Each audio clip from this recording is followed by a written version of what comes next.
Ana. Si son tan amables, por favor, vayan conmigo al Evangelio de Mateo. Evangelio de Mateo, capítulo 6, para continuar con nuestras exposiciones en el Sermón del Monte. Vamos a leer los versículos 9 al 13, la porción conocida como el Padre Nuestro. Ya tenemos varias semanas estudiando esa porción del Sermón del Monte. Aún todavía nos quedan algunas semanas más. Dice así la palabra del Señor: Vosotros pues oraréis así: Padre nuestro que estás en los cielos, santificado sea tu nombre, venga tu reino, hágase tu voluntad como en el cielo, así también en la tierra. El pan nuestro de cada día, dánoslo hoy. Y perdónanos nuestras deudas, como también nosotros perdonamos a nuestros deudores. Y no nos metas en tentación, mas líbranos del mal, porque tuyo es el reino, y el poder, y la gloria, por todos los siglos. Amén. Como hemos estado viendo en estas semanas que han pasado, el Padre Nuestro contiene 6 peticiones específicas que nosotros podemos dividir en 2 grandes grupos de 3.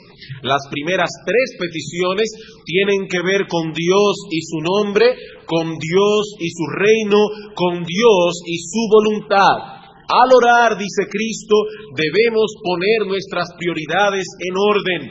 Si somos cristianos genuinos, debemos estar más preocupados por la gloria de Dios y el avance de su obra en el mundo que por nuestras necesidades personales. Mi preocupación primordial ha de ser que nuestro Dios, ¿qué Dios? El Dios que se revela en las Sagradas Escrituras, que ese Dios sea conocido, reverenciado y obedecido cada vez más y más entre los hombres. ¿Significa esto que yo no debo pedir por mis necesidades personales? ¿Que yo no tengo permiso de Dios de orarle y clamarle por aquellas cosas que me angustian, por aquellas cosas que deseo? No, eso no es lo que significa. El segundo conjunto de 3 peticiones enfocan precisamente ese aspecto de nuestras vidas. El Señor nos enseña en el Padre Nuestro que debemos pedir por el pan de cada día, que debemos pedir por el perdón de nuestros pecados y porque el Señor nos proteja en el futuro para no pecar contra Él. Provisión, perdón y protección. En esas 3 peticiones se sintetizan todas las necesidades de nuestra humanidad redimida. Recuerden, hermanos, que esta oración del Padre Nuestro es simplemente un bosquejo. Vamos a parar un momentito porque algo ha sucedido para que los hermanos que tienen que ver con esto puedan acudir a ayudar. La oración del Padre Nuestro es una oración modelo, es un bosquejo. El Señor simplemente nos da aquí los encabezados, los titulares, y de esa manera nos guía para que sepamos por cuáles cosas debemos pedir cuando venimos ante la presencia de Dios en oración. Y las primeras de estas 3 cosas personales que debemos pedir es por el pan de cada día. La semana pasada nosotros iniciamos el estudio de esta petición y decíamos en primer lugar que la palabra pan abarca todo aquello que es necesario para el sostén de nuestra vida física. Para los judíos, el pan constituía un aspecto esencial de la alimentación diaria, así como el arroz y la habichuela para nosotros los dominicanos. Cuando se le habla a un dominicano de arroz y de habichuela, se le está mencionando su comida. No importa que ese día haya otro tipo de alimentos sobre la mesa. Eso mismo sucedía con los judíos cuando le hablaban de pan. Por ejemplo, uno de los castigos que Dios impuso sobre el hombre a raíz de la caída, tal como lo vemos en Génesis capítulo 3, versículo 19, es que con el sudor de su rostro comerían el pan todos los días de su vida. Ahora, eso no quiere decir, hermanos, que los hombres tienen que comer pan todos los días. Tampoco quiere decir que el hombre solo suda cuando come pan. La idea del texto es que todo lo que tiene que ver con el sustento diario por causa de la caída del hombre sería conseguido con el sudor de nuestro rostro. Es la misma idea que encontramos en Mateo 4:4, cuando el Señor dice a Satanás, no solo de pan vivirá el hombre, sino de toda palabra que sale de la boca de Dios. Una vez más, la palabra pan es usada como un término que abarca mucho más que el pan literal. Como decía Agustín de Hipona, comentando acerca de este texto, el pan abarca todo aquello que es necesario para nuestro bienestar. Y Martín Lutero se fue todavía más lejos. Él dice aquí, todo lo necesario para la preservación de esta vida es el pan, incluyendo los alimentos, un cuerpo sano, el buen tiempo, casa, hogar, esposa, hijos, un buen gobierno, paz. Dice Martín Lutero, todo eso está incluido en la palabra pan. El comentarista John Brown del siglo pasado dice que esta petición incluye cualquier cosa necesaria para el cuerpo. Y Juan Carlos Ryle, en un tono similar, dice que con dicha palabra denotamos todo lo que el cuerpo necesita. Eso es el pan. Cada día, dice el Señor, debemos venir delante de la presencia de Dios y pedirle que Él nos provea todo lo que necesitaremos para continuar subsistiendo en las próximas 24 horas. En otras palabras, Cristo nos enseña aquí que no somos los seres autosuficientes que algunas veces creemos que somos.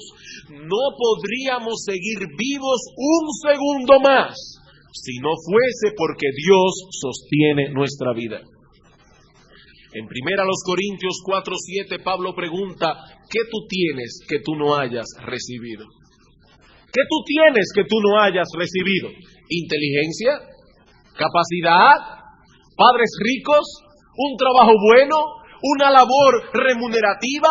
¿Buenas oportunidades para hacer negocio? ¿Qué tú tienes que tú no hayas recibido? Todo esto viene de la mano de Dios. Dice David, las riquezas y la gloria proceden de ti. Y Santiago dice en su carta, toda buena dádiva desciende de lo alto. Cualquier cosa que tengas que sea buena, vino de la mano de Dios, aun cuando Dios haya usado medios para proveértelas. Tu negocio, tu empleo, tu profesión o tu familia no son más que los instrumentos que Dios usa para darte el pan cada día. Puedes ser el hombre más rico del mundo y si Dios lo quisiera, mañana amanecerías en la más abyecta pobreza. ¿Acaso no fue eso lo que ocurrió con Job? En un solo día lo perdió todo. Siervos, bienes, familias, amigo, todo. ¿Y por qué tú piensas, mi amigo, o por qué tú piensas, mi hermano, que eso no puede sucederte a ti? Hermanos y amigos, nuestras vidas están en las manos de Dios. Y si no reconocemos esto, seremos unos ingratos, seremos unos soberbios. Y créanme que la soberbia y la ingratitud traerán sobre nuestras vidas muchas desgracias. Nabucodonosor era la cabeza de uno de los imperios más poderosos del mundo antiguo. Pero cuando su soberbia llegó a su clímax y este hombre se detuvo allí en una de las murallas de su imperio y dijo, mirad la gran Babilonia que yo he edificado, Dios envió juicio sobre él y lo puso a comer hierba como un buey. Dios castiga la soberbia. Belsasar, nieto de Nabucodonosor, en su soberbia llegó a tomar los vasos del templo y comenzó a beber con sus oficiales y a beber con sus concubinas, con elementos que habían sido consagrados para la obediencia y la adoración de Dios. ¿Y qué dice Daniel a este hombre? Cuando una mano apareció en la muralla escribiendo Mene, Mene, Tekel, Uparsin, ha sido contado y hallado falto, llaman a Daniel para revelar la escritura. Y Daniel toma a este hombre y le dice, tú, su hijo Belsasar, ¿no has humillado tu corazón sabiendo todo lo que Dios hizo con tu padre Nabucodonosor? Aunque dice padre, es su abuelo. En el mundo bíblico se acostumbraba a usar la palabra Padre en ese sentido, sino que contra el Señor del cielo te has ensoberbecido e hiciste traer delante de ti los vasos de su casa, y tú y tus grandes, tus mujeres y tus concubinas bebisteis vinos en ellos. Además de esto, diste alabanza a dioses de plata y oro, de bronce, de hierro, de madera y de piedra, que ni ven, ni oyen, ni saben. Y ahora escuchen, y al Dios en cuya mano está tu vida, o como dice una versión, en cuya mano está tu aliento y cuyos son todos tus caminos, nunca honraste. Belsasar, ¿qué te has llegado tú a creer que eres, si aún el aliento de tu nariz está en las manos de Dios? Mi amigo, Dios no ha cambiado, y si hay un pecado que se castiga con más severidad en la corte celestial, es la soberbia. Hechos capítulo 12. Hechos capítulo 12. Ah, cuánto esplendor tuvo el rey Herodes en su tiempo. Pero este hombre no reconoció que el poder y la gloria están en las manos de Dios, y que Dios da el reino a quien Él le place dar el reino. Y dice en el capítulo 12, versículo 20, Herodes estaba enojado contra los de Tiro y de Sidón, pero ellos vinieron de acuerdo ante él, y sobornado Blasto, que era camarero mayor del rey, pedían paz, porque su territorio era abastecido por el rey. Y un día señalado, Herodes, vestido de ropas reales, según el testimonio de Flavio Josefo, un historiador de la época, Herodes se puso con un vestido que era resplandeciente, que brillaba ante la luz del sol.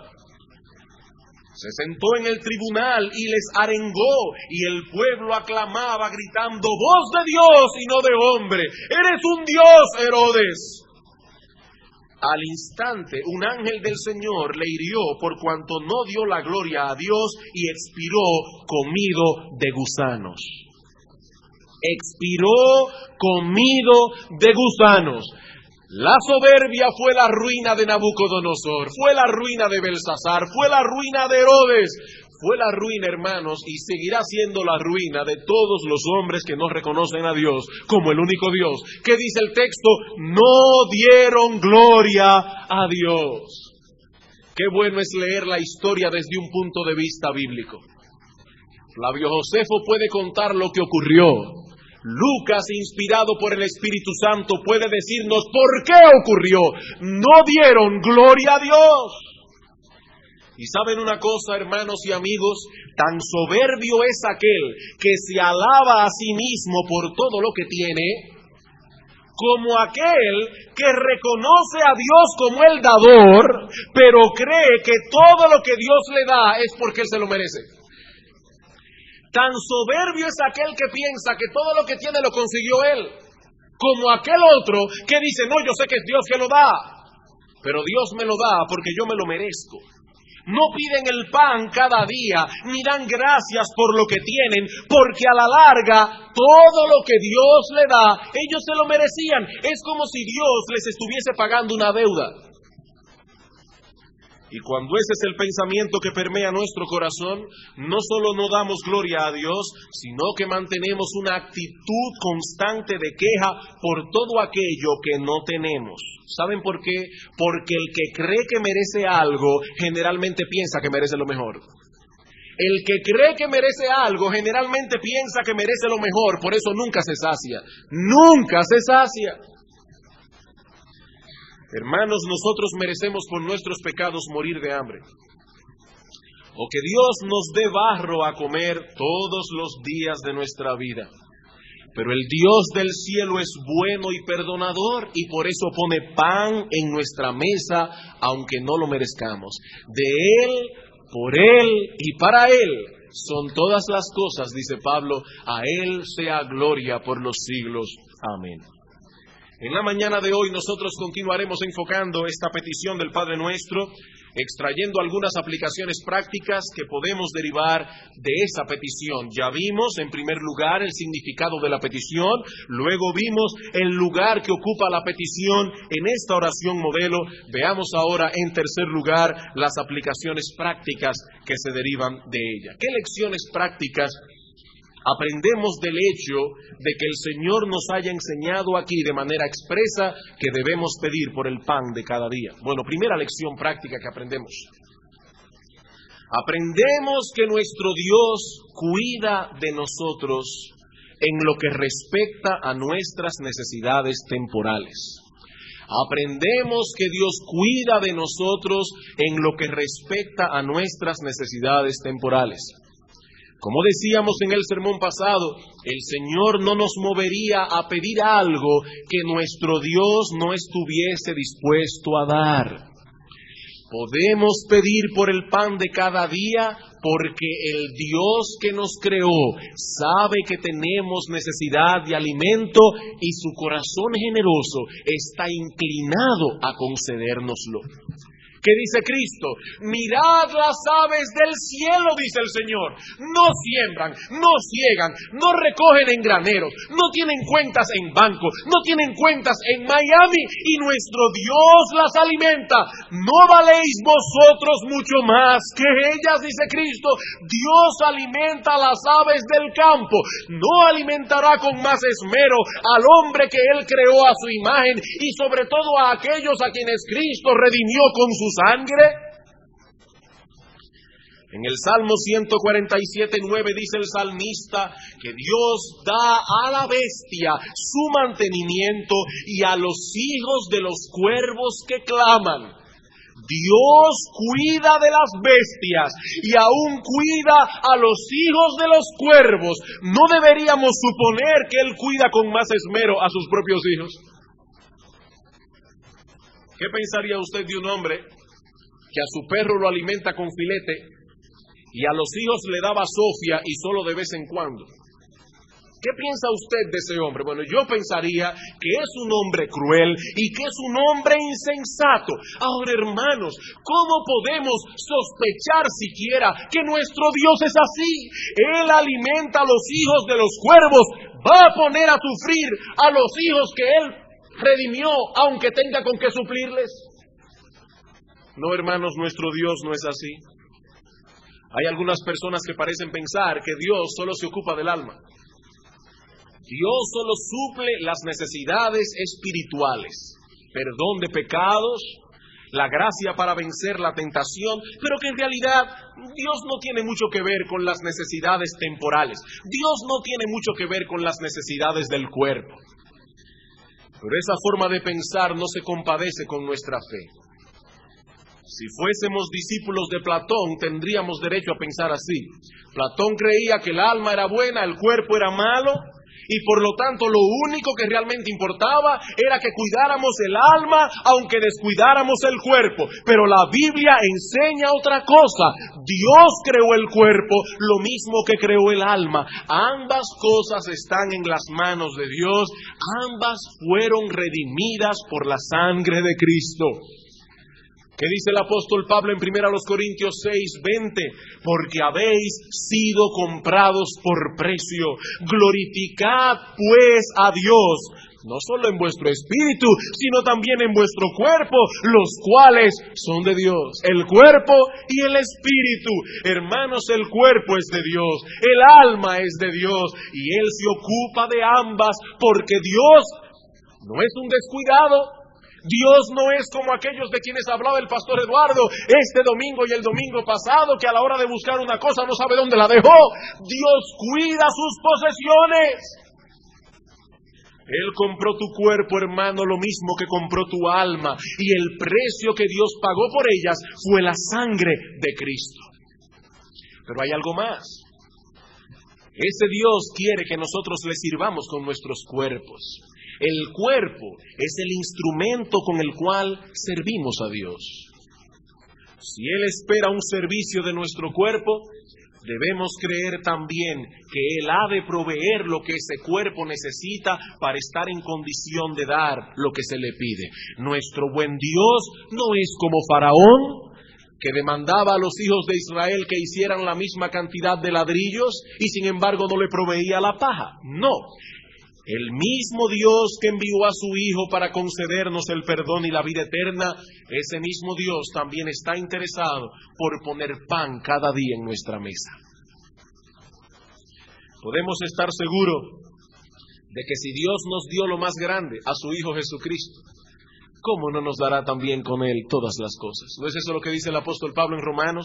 El que no escatimó a su propio Hijo, sino que lo entregó por todos nosotros, ¿cómo no nos dará también con Él todas las cosas? Hermanos amados, nosotros tenemos promesas en la Biblia en las cuales podemos descansar. Nuestro Dios es bueno y cuida con esmero de lo suyo.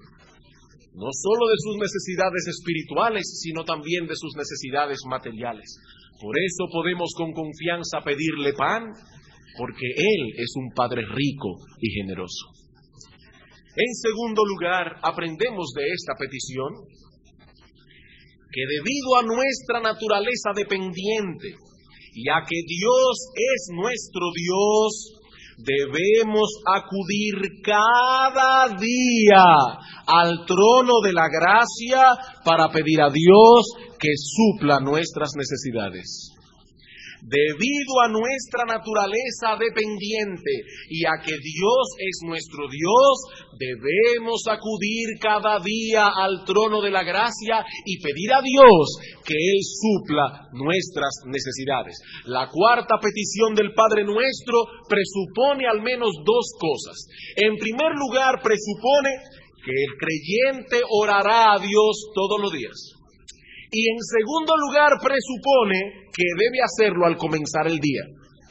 Pastor, ¿y de dónde saca usted todo eso? O de la petición. ¿Qué dice el texto? Padre nuestro que estás en los cielos, el pan nuestro de cada día, dánoslo hoy. Hoy necesito orar por todo aquello que necesitaré a lo largo de este día. Está presuponiendo que estoy orando al comenzar el día. No tiene sentido pedirle a las 11 de la noche el pan nuestro de cada día, dámelo hoy. El Señor presupone que oraré cada día. El Señor presupone que oraré al comenzar el día. El Señor nuestro Dios conoce nuestra naturaleza y por eso nos suple a través de porciones diarias para que diariamente vengamos delante de Él. Como los hijos de Israel eran alimentados en el desierto, el maná caía del cielo cada día. Y si un israelita, por codicioso o por temor al mañana, recogía ración para 2 días de corrido, eso era en vano, porque el maná de hoy no servía para mañana y se le podría en la olla. Maná cada día había que acudir al desierto, cada día había que recordar que era Dios quien alimentaba al judío. Hermanos, Dios desea oír nuestra voz cada día, escuchar cómo echamos nuestras cargas sobre Él. Eso es agradable delante de Dios y es necesario para nuestras almas. Necesario para nuestras almas. ¿Saben por qué? Porque cada día debemos recordar que no somos autosuficientes. Cada día tenemos que recordar que dependemos enteramente de Dios. Cada día tenemos que recordar que Él es la fuente de todo bien. Cada día. Porque nuestras almas tienden a olvidar eso. En el Salmo 68:19 dice el salmista: bendito el Señor, cada día nos colma de sus beneficios. Cada vez que venimos delante de Dios a pedirle por el pan de hoy, estamos diciéndole: Señor, tú eres mi Dios. No pondré mi confianza en nadie más, en nada más. Todo cuanto adquiera hoy, todo cuanto disfrute hoy, lo convertiré en alabanza y en una acción de gracias, porque sé que eso vino de tu mano. Eso es orar por el pan nuestro de cada día. Él es nuestro Dios y por lo tanto Él y solo Él es la fuente de todo bien. Pedirle por el pan de cada día, ¿saben lo que es? Un antídoto contra la idolatría. Eso es un antídoto contra la idolatría. Pastor, ¿cómo así? Yo soy evangélico, yo no adoro imágenes. A veces pensamos en la idolatría únicamente en función de la adoración de imágenes. Pero la idolatría es mucho más que eso. Por algo Juan, escribiendo a cristianos, concluye su primera carta diciendo: hijitos míos, guardaos de los ídolos. Guardaos de los ídolos. Todo aquello que constituye el objeto de nuestra confianza es un ídolo para nosotros. Y la verdad es que tenemos la tendencia a poner nuestra vista en las causas secundarias, a descansar en los medios antes que descansar en aquel que usa los medios para nuestro beneficio. De ahí la advertencia de Pablo a los ricos de este mundo, en 1 Timoteo 6:17, a que no pongan su confianza en las riquezas. A los ricos, dice Pablo: Timoteo, a los ricos de este siglo, mándales que no pongan su confianza en las riquezas porque son inciertas, sino en el Dios vivo, que nos da todas las cosas en abundancia para que las disfrutemos. La tendencia del rico es a confiar en sus bienes, y eso no es otra cosa que idolatría, y de la clase más grosera. Escuchen lo que dijo Job al respecto. Si alguna vez puse en el oro mi esperanza, si alguna vez dije al oro: mi confianza eres tú, esto también sería maldad juzgada, porque habría negado al Dios soberano. Confiar en las riquezas es negar a Dios. Es negar a Dios. Cuando usted piensa que su felicidad o su seguridad depende de una cuenta bancaria, y usted vive y actúa en función de ese pensamiento, usted ha levantado en su corazón un ídolo a Mamón, y cada día usted se le postra y le adora y le dice: oh dinero, tú eres mi Dios, mi confianza está en ti, mi seguridad está en ti, y yo no puedo ser feliz, oh Mamón, hasta que no te tengo a ti. Usted ha renunciado a Dios y está proclamando que el Dios que se nos revela en las Sagradas Escrituras es un Dios falso que no es digno de confianza. Por eso dice Job: esto sería maldad juzgada, porque habría negado al Dios soberano. Y antes de pedirle a Él el pan de cada día, no, yo prefiero confiar en mi propia fuerza. Yo prefiero confiar en mi propio medio de producción. Como los caldeos de los que hablábamos en el sermón pasado, que hacían de su fuerza un Dios y le llevaban sacrificios a las redes con las que sacaban los peces del mar. Esos son mis dioses, mi fuerza y mi red, mi capacidad y mi medio de producción. En eso confío. Hermanos, delante de Dios, esa actitud es digna de espanto. Jeremías, capítulo 2. Delante de Dios, esa actitud es digna de espanto. Jeremías, capítulo 2.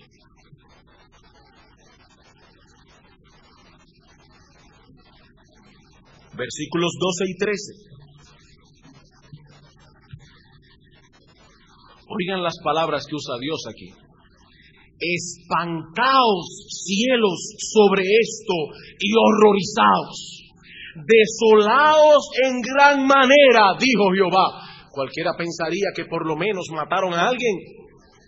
Pero dice el Señor: porque dos males ha hecho mi pueblo. Me dejaron a mí fuente de agua viva, y cavaron para sí cisternas rotas que no retienen agua. ¿Y de qué está hablando Dios aquí? Que el pueblo de Israel cometió la insensatez de dejar al Dios que creó los cielos y la tierra para poner su confianza en ídolos que no ven, ni oyen, ni entienden. Más adelante dice en el versículo 26: como se avergüenza el ladrón cuando es descubierto, así se avergonzará la casa de Israel. Ellos, sus reyes, sus príncipes, sus sacerdotes y sus profetas, que dicen a un leño: mi padre eres tú, y a una piedra tú me has engendrado, porque me volvieron la cerviz y no el rostro, y en el tiempo de su calamidad dicen: levántate y líbranos. Y ahora se pregunta Dios, ¿y dónde están tus dioses que hiciste para ti? Levántense ellos a ver si te podrán librar en el tiempo de tu aflicción, porque según el número de tus ciudades, oh Judá, así fueron tus dioses. Se olvidan de Dios, ponen su confianza en otra cosa, pero en el tiempo de la aflicción acuden otra vez a Dios, y entonces dicen a Dios que los libre. Y ahora les dice Dios, oh no, pero espérate, ¿dónde están tus dioses? Pídele a ellos que te libren, porque tú te olvidaste de mí. Como alguien ha dicho, y esto caló muy profundo en mi corazón, no existe una prioridad más alta para el creyente que deleitarse en el amor de Cristo.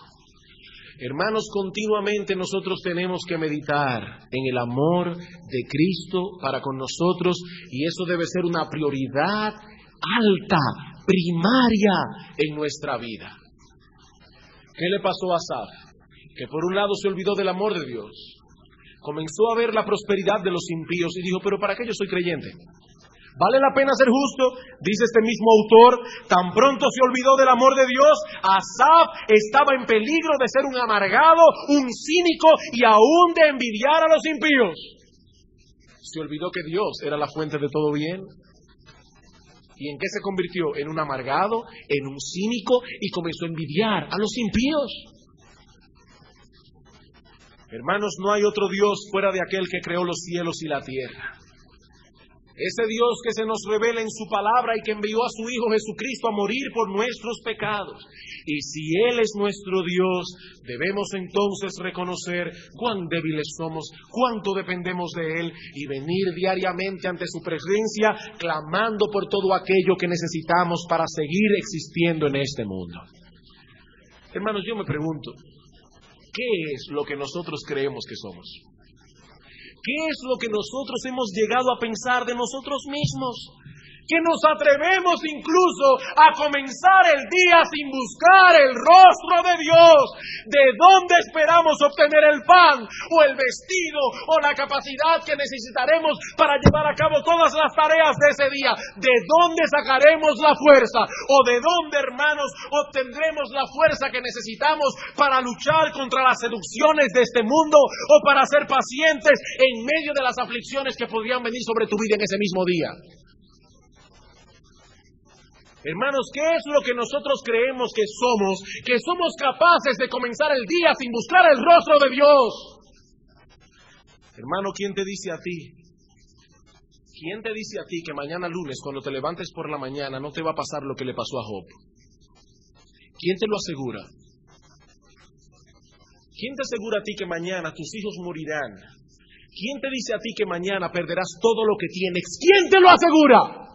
Y yo te pregunto, si eso te llegara a suceder, ¿de dónde sacarás las fuerzas para poder resistir? Hermano, ¿cuán consciente tú estás de tu necesidad? ¿Cuán consciente tú estás de los peligros que te rodean cada día? ¿Podrías tú apropiarte de las palabras del salmista David cuando dice en el Salmo 5, oh Jehová, de mañana oirás mi voz, de mañana me presentaré delante de ti y esperaré? ¿Podrías tú decir eso, Señor? Tú sabes muy bien que yo de mañana me presento delante de ti, porque estoy consciente de que a lo largo de este día necesitaré de ti, oh Dios. ¿Puedes tú decir lo mismo? El pan nuestro de cada día, dánoslo hoy. Tercera aplicación práctica. Aprendemos de esta petición que debemos ser agradecidos por todos los bienes terrenales que disfrutamos. Aprendemos de esta petición que debemos ser agradecidos por todos los bienes terrenales que disfrutamos. Pedimos a Dios por el pan de cada día, porque Dios es el dador del pan de cada día. Y no solo del pan, Él es el dador de todo aquello que poseemos. ¿Qué tú tienes que tú no hayas recibido? Nada. Nada, absolutamente nada. Toda cosa buena desciende de lo alto. Hermano mío, No hay una cosa buena que tengamos que no haya procedido de la mano de Dios. Oh sí, Dios usó medios para que esas cosas lleguen a nuestras manos. Nuestra capacidad, puede ser que nuestros padres, nuestro trabajo, pero esos no son más que causas secundarias, instrumentos que Dios usa para hacernos el bien. Sabemos por las Escrituras y por nuestra propia experiencia que Dios usa medios. Aquí no estamos predicando la doctrina del quietismo. ¿Y qué doctrina es esa? Quédate tranquilo y deja que Dios obre. No, aquí no predicamos tal cosa. Dios es soberano, el hombre es responsable. El hecho de que Dios obra debe ser más bien un estímulo para nuestro obrar. Dice Pablo, ocúpense de vuestra salvación con temor y temblor, porque Dios es el que en vosotros produce el querer como el hacer por su buena voluntad. Precisamente porque Dios obra, ocúpate tú con temor y temblor. La Biblia ordena en una de sus partes que el que no trabaja, que no coma. Hay una responsabilidad. La fe en la provisión divina debe llevarme más bien a usar los medios a través de los cuales Dios ha prometido proveer. Pero cuando llegue la provisión, debo quitar la vista del medio que Dios ha usado y entonces poner la vista en el dador. Ese es el punto. Convertir cada don recibido en un motivo de acción de gracias. Hablando del ascetismo que habría de caracterizar los últimos tiempos, escuchen la advertencia de Pablo en 1 Timoteo 4, versículos 1 al 4. Pero el Espíritu dice claramente que en los postreros tiempos algunos apostatarán de la fe, escuchando a espíritus engañadores y a doctrina de demonios, por la hipocresía de mentirosos que teniendo cauterizada la conciencia prohibirán casarse y mandarán abstenerse de alimentos que Dios creó, que miércoles de ceniza no se come carne. Dice Pablo, eso es doctrina de demonios. Ahora, nota lo que sigue diciendo él. Por la hipocresía de mentirosos que teniendo cauterizada la conciencia prohibirán casarse y mandarán abstenerse de alimentos que Dios creó para que con acción de gracias participasen de ellos los creyentes y los que han conocido la verdad. Porque todo lo que Dios creó es bueno y nada es de desecharse si se toma con acción de gracias. 2 veces en 4 versículos, Pablo repite, hay que tomar los alimentos con acción de gracias. ¿Saben una cosa, hermanos? Y esto va a sonar raro al oído de algunos. Nunca está más propenso un hombre a olvidarse de Dios que cuando Dios se acuerda de él. Nunca está más propenso un hombre a olvidarse de Dios que el momento cuando Dios se acuerda de él. ¿Y qué significa eso? Que en la misma proporción en que Dios nos bendice y nos suple, en esa misma medida aumenta el peligro de que nos olvidemos de Él. Eso no debería ser así. De hecho, ni siquiera estoy diciendo que siempre es así. Lo que digo es que el peligro es mayor cuando estamos saciados. El hombre necesitado tiende a buscar con más continuidad y con más fervor el rostro de Dios que el hombre saciado.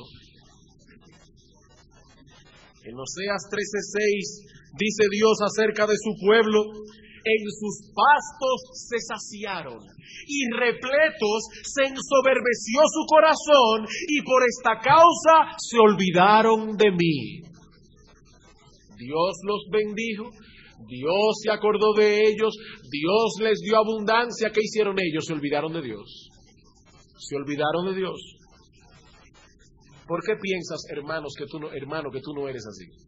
¿Por qué pensamos que somos distintos a ellos? No, hermanos, eso es parte de la corrupción humana. Nos olvidamos de Dios o tendemos a olvidarnos de Dios cuando ya no tenemos necesidad. Deuteronomio capítulo 6, versículo 10.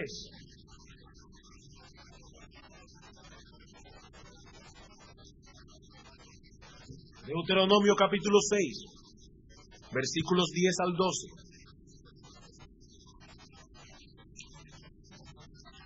Cuando Jehová tu Dios te haya introducido en la tierra que juró a tus padres, Abraham, Isaac y Jacob, que te daría, en ciudades grandes y buenas que tú no edificaste, y casas llenas de todo bien que tú no llenaste, y cisternas cavadas que tú no cavaste, viñas y olivares que tú no plantaste, y luego que comas y te sacies, cuídate de no olvidarte de Jehová, que te sacó de la tierra de Egipto de casa de servidumbre.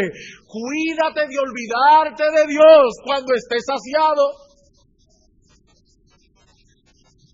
Hermanos, ¿qué debemos hacer para librarnos de ese mal? Mirar a Dios por encima de las causas secundarias y cultivar la gracia de un corazón agradecido. Decir a nuestras almas como David en el Salmo 103, bendice alma mía a Jehová y no olvides ninguno de sus beneficios. Él es quien perdona todas tus iniquidades, Él es el que sana todas tus dolencias, Él es que rescata del hoyo tu vida, el que te corona de favores y misericordia, el que sacia de bien tu boca. Bendice alma mía al Señor y no olvides ninguno de sus beneficios. Oh hermanos, luchemos contra el monstruo de la ingratitud, porque ese monstruo nos aleja de Dios y alimenta nuestra soberbia. Es Dios quien da el pan cada día y es a Él a quien debemos agradecérselo. Cuarta aplicación práctica. ¿Qué aprendemos de esta petición? El pan nuestro de cada día, dánoslo hoy, que debemos estar contentos con los bienes que Dios nos da. Que debemos estar contentos con los bienes que Dios nos da. En cierto modo esto está íntimamente ligado con el punto anterior, con la gratitud. El descontento y la ingratitud son hermanos gemelos. Fueron paridos por la misma madre. Ambos salieron del infierno. ¿Saben quién es el hombre que nunca puede estar contento? El que cree que recibió menos de lo que merecía. Ese nunca estará contento. Ahora, hermanos, yo me pregunto, ¿qué es lo que realmente nosotros merecemos? El buen Dios del cielo ofrece su perdón en Cristo, adoptarnos en su familia, suplir nuestras necesidades temporales.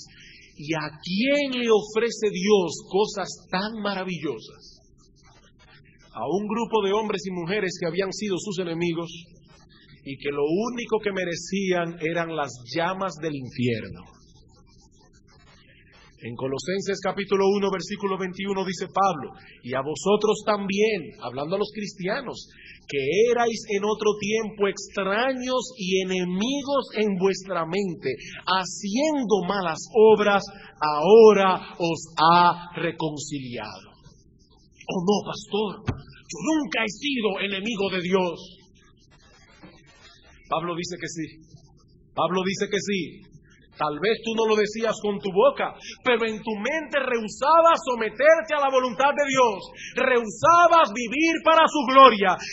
No querías dejar de hacer aquellas malas obras que eran desagradables en su presencia, y eso no es otra cosa que enemistad contra Dios.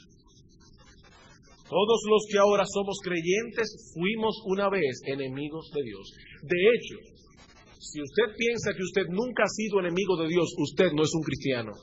Porque una de las cosas que el Espíritu Santo convence al hombre para llevarlo a Cristo es que no tiene a Cristo.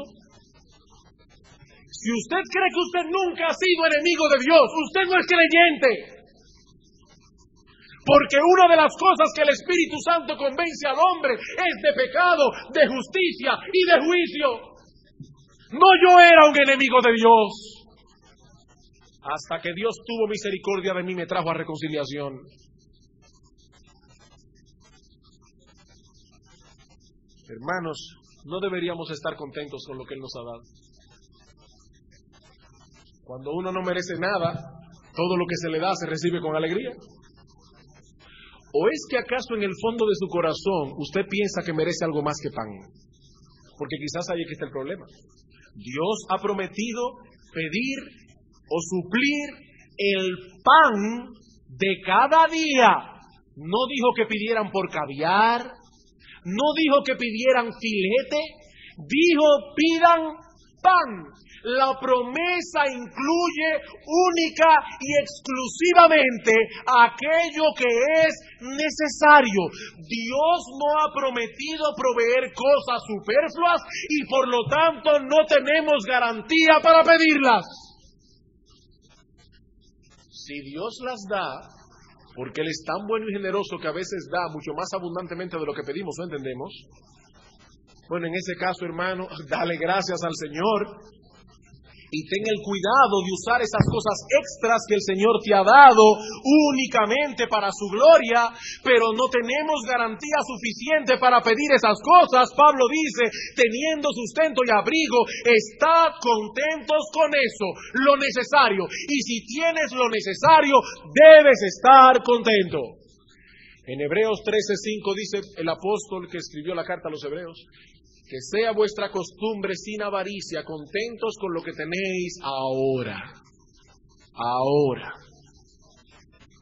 Pastor, pero es que yo veo hermanos en la iglesia que quizás ni siquiera son más fieles que yo y tienen más de lo necesario. Si ambos somos hijos de Dios, ¿por qué Dios no me da a mí lo que le da a Él? ¿O es que Dios tiene favoritismo? A mí me tienen con la soga corta. Yo veo al hermano prosperando, feliz de la vida, carro nuevo, prospera en el trabajo, su matrimonio va bien, sus hijos van bien, nunca se enferman. Es que Dios tiene favoritismo en medio de su pueblo. Hermanos, noten que Cristo nos enseñó a pedir el pan nuestro de cada día. ¿Qué quiere decir eso? Que a cada uno Dios ha asignado una porción. Yo pido por el pan mío de cada día. Yo no debo pedir a Dios que me dé la porción de pan que designó a mi vecino. No, yo debo pedir por el pan que me corresponde a mí. Y cuando esa porción me sea asignada, yo debo estar contento con ella. Primero recuerda que Dios es soberano. Y por lo tanto, Dios tiene derecho a repartir lo suyo como mejor le parezca. En Mateo capítulo 20, en una parábola, el Señor pone en la boca de Dios la siguiente frase: no me es lícito hacer con lo que yo quiero con lo mío. De Jehová es la tierra y su plenitud, dice el salmista. No tiene el derecho a repartir lo que es de Él como Él mejor le parezca.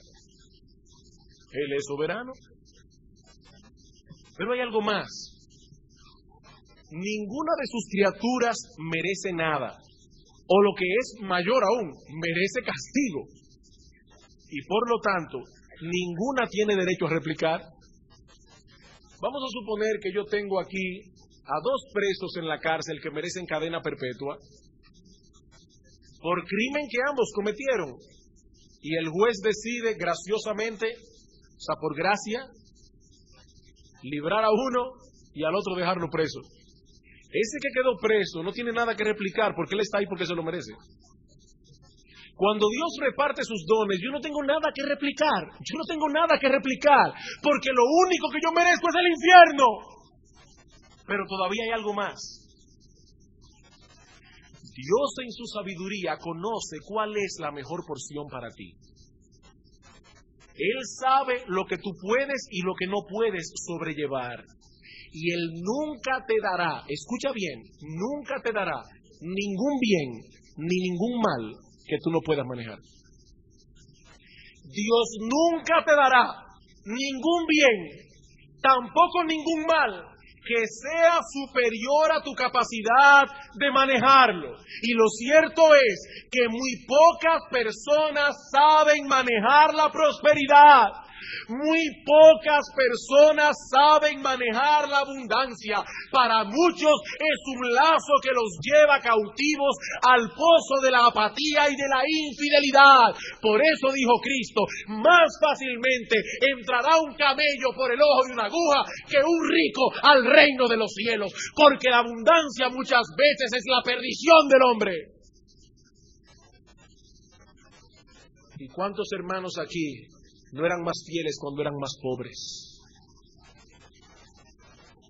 Cuando tenían que vivir de rodillas delante del trono de Dios, diciendo, Señor, si tú no me das el pan de hoy, yo no tengo nada que comer.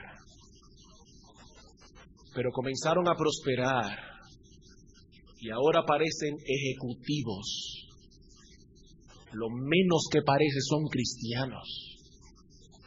No se les ve humildad en el rostro.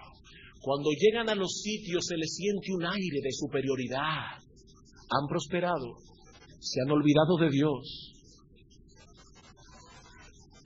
Y el gusano de la soberbia se está comiendo sus corazones.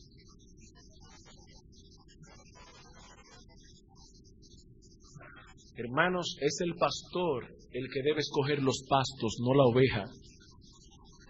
Porque es el pastor que sabe lo que cada oveja puede o no puede comer. Por eso pedimos por el pan nuestro de cada día. Debemos ir y decir, dame, oh Dios, la porción que tú sabes que es buena para mí y con ella estaré contento. Como bien señala el puritano Thomas Manton, vuestra felicidad no reside en la abundancia, sino en el contentamiento. El hombre feliz no es aquel que tiene más, sino aquel que ha aprendido a contentarse con lo que tiene. Porque el que no sabe contentarse con lo que tiene, nunca será feliz, aunque sea millonario. Nosotros tenemos una sanguijuela en el corazón que dice, dame más, dame más, dame más, dame más. No, pastor, yo simplemente quiero tener un dinerito en el banco, un ahorrito, para sentir cierta seguridad. Ya tienen 20,000 pesos en el banco. Pero ¿y qué son 20,000 pesos? ¿Cómo están las cosas? Ahora tiene 20,000, pero se pone a hacer cálculo y los 20,000 no dan ni para cambiar el ropero. Y él quiere tener un carro mejor el año siguiente y hacer unos arreglitos en la casa, por lo menos si fueran 50,000. Y ahí tienen los 50,000. Y entonces las necesidades se ampliarán y aumentarán. Y verás que 50,000 pesos no es nada. Y querrás 100,000 y después 1,000,000. Y tu corazón nunca se saciará porque no has aprendido la gracia del contentamiento cristiano. No has aprendido lo que Pablo aprendió en la cárcel solo en Roma cuando todo el mundo lo había abandonado y dijo, yo he aprendido a contentarme cualquiera que sea mi situación, yo sé vivir humildemente y noten, sé tener abundancia. Pablo dice, Dios me ha dado la gracia de saber manejar la abundancia también, porque para eso se necesita la gracia de Dios. Dice Cristo, mirad y guardaos de la avaricia, porque la vida del hombre no consiste en la abundancia de los bienes que posee. Pedir por el pan de cada día es al mismo tiempo decirle a Dios que estaremos contentos con el pan que Él mande ese día. Cuando yo voy por la mañana y digo, Señor, dame el pan de este día, dame la porción que has asignado para mí en este día, le estoy diciendo, Señor, yo estaré contento con lo que tú envíes, porque fuiste tú que lo mandaste. Si fue la mitad del pan, gracias, Señor. Si fue un pan francés, gracias, Señor. Finalmente, esta petición nos enseña cómo mantener un balance apropiado de manera que no nos gloriemos en el mañana ni nos afanemos por el mañana. Esta petición nos enseña cómo mantener un balance apropiado para no gloriarnos en el mañana ni afanarnos por el mañana. El Señor nos enseña a pedir por el pan de cada día. ¿Saben para qué? Para mostrarnos que la vida es incierta. Cada día hay que pedir el pan. Santiago capítulo 4.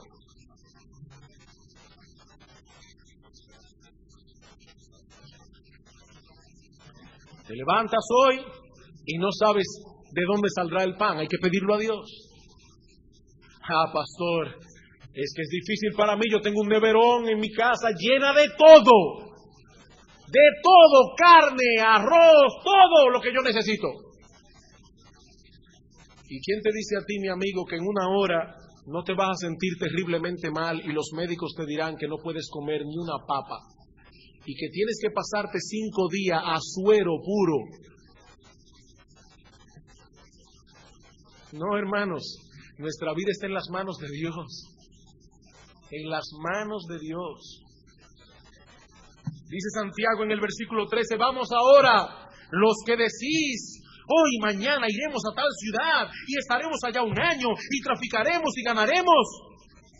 Cuando no sabéis lo que será mañana, porque ¿qué es vuestra vida? Ciertamente es neblina que se aparece por un poco de tiempo y luego se desvanece, en lugar de lo cual deberíais decir, si el Señor quiere viviremos y haremos esto o haremos aquello. Dice Santiago, ¿cómo te pones a hacer planes? Con la certeza de que todo saldrá exactamente como lo planificaste, si tú no sabes lo que va a suceder mañana. Es incorrecto entonces planificar. Entonces yo no entiendo la clase que estaba dando el pastor Eduardo ahorita. No, hermanos, el mismo texto nos enseña que debemos planificar. El mismo texto lo enseña, vean el versículo 15. En lugar de lo cual deberíais decir, noten, si el Señor quiere, viviremos y haremos esto o aquello. Es un hombre que él planifica, pero está diciendo, mis planes están a la larga en las manos de Dios. Si el Señor quiere, viviremos y vamos a hacer esto y esto y esto, tal como yo lo había planificado. No, este hombre planifica. Él dice aquí yo que yo deseo hacer si el Señor quiere. Y no es un mero decir, es lo que gobierna su corazón. Hermanos, nuestras vidas están en las manos de Dios. Es Él quien nos da el pan de cada día. Ni siquiera puedo pedirle que me dé el pan de un mes, ni de una semana. Tengo que pedírselo cada día. Pero esta petición también nos enseña que no hay razón para estar ansiosos por el mañana, por cuanto cada día podemos acudir a la fuente de donde suplimos nuestras necesidades diarias. Así que no debemos gloriarnos en el mañana porque el mañana es incierto. Tampoco debemos afanarnos por el mañana porque el mañana está en las manos de Dios. No os afanéis por vuestra vida, qué habéis de comer, qué habéis de beber, qué habéis de vestir.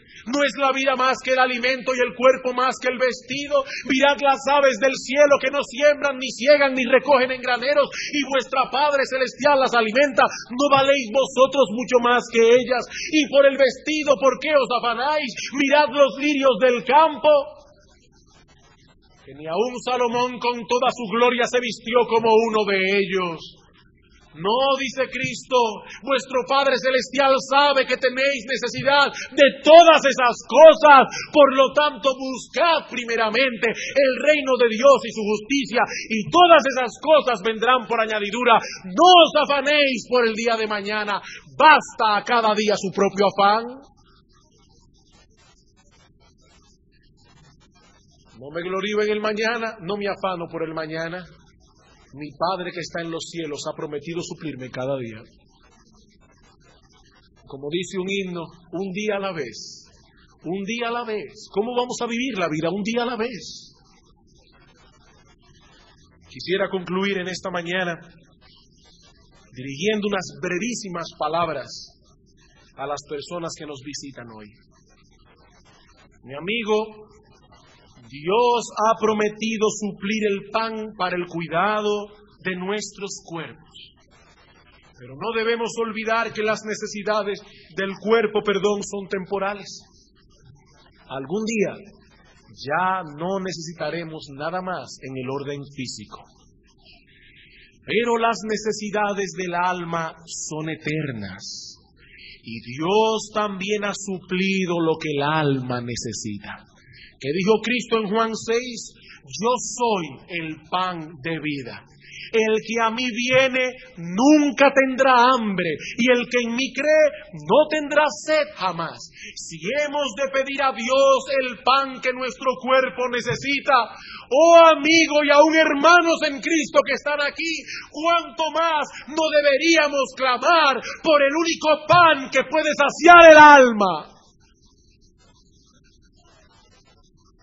Aún en el caso de los creyentes, hermanos, no se dejen seducir por el diablo. Vivir un día sin Cristo es vivir un día miserable. Vivir un día sin percibir el amor de Cristo es vivir un día terrible.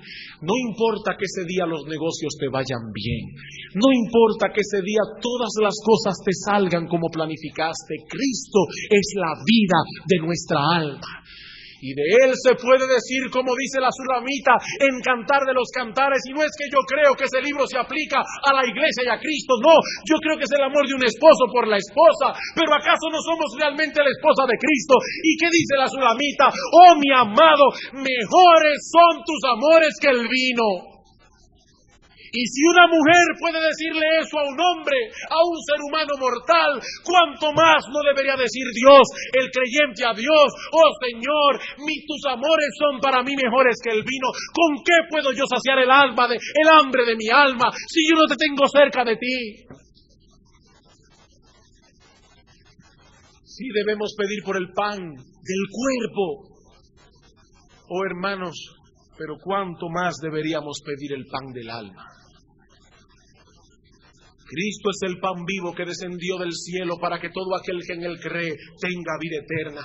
Mi amigo, algún día te presentarás delante de Dios y en aquel momento solo una cosa importará. No si fuiste rico o si fuiste pobre, si andaste a pie o en un Mercedes-Benz o en un Lexus. Aquel día solo importará si te apropiaste de los nutrientes que surgen de ese pan de vida que bajó del cielo. Cristo dice, el que cree en mí tiene vida eterna. La vida del alma depende de que nos apropiemos de Cristo por la fe. ¿Qué debes hacer? Pide a Dios que te conceda la fe y el arrepentimiento. Porque Él ha prometido, y Dios no miente, amigo mío, Él ha prometido que no desechará a nadie que se lo pida. Pero no cometas la locura de pedir únicamente el pan que alimenta tu cuerpo, porque ese pan no puede alimentar el alma. Cristo dijo, yo soy el pan de vida, y Él está disponible para todos aquellos que alguna vez han sentido hambre y sed de justicia. ¿Y sabes cuál es la promesa? El que a mí viene nunca tendrá hambre, y el que en mí cree no tendrá sed jamás. Vamos a orar. Oh Dios y Señor Todopoderoso, Jehová nuestro proveedor, Jehová Jireh, como dice tu palabra. A ti clamamos en esta mañana, primero con acción de gracias. Oh Dios, porque tú has dado tantas promesas a tus hijos. Promesas en las cuales nosotros podemos descansar en momentos de aflicción, sabiendo, Señor, que nuestra vida no depende de nosotros mismos. Sabiendo, Señor, que nuestra vida no depende de nuestras circunstancias, sabiendo que nuestras vidas están en tus manos, porque aún el aliento de nuestra nariz depende de ti. Oh Padre bendito, pero ayúdanos a entender estas verdades, para que en todas las cosas nosotros aprendamos a depender de ti. Pero sobre todo esto, Señor, nosotros queremos suplicarte en esta mañana. Primero por nosotros como iglesia, por cada uno de tus hijos aquí congregados. Ayúdanos a entender, oh Padre bueno, que nosotros no podemos vivir un segundo de nuestra vida sin apropiarnos continuamente de ese pan vivo que descendió del cielo. Oh Señor, abre nuestro corazón para que podamos nutrirnos por medio de la fe continuamente de nuestro Señor Jesucristo, para que podamos experimentar en nuestra vida su amor por nosotros. Oh Dios bendito, para que podamos decir como la Sulamita, mejores son tus amores que el vino. Y hay muchos que están aquí, oh Padre bueno, en esta mañana, sedientos y hambrientos en sus almas, algunos tratando de suplir esa hambre, buscando religiones y filosofías humanas. Oh Señor, abre su entendimiento y hazles saber que solo Cristo puede saciar el hambre y la sed. Bendícenos, oh Padre bueno, y gracias por esta hora. En Cristo Jesús nuestro Señor. Amén.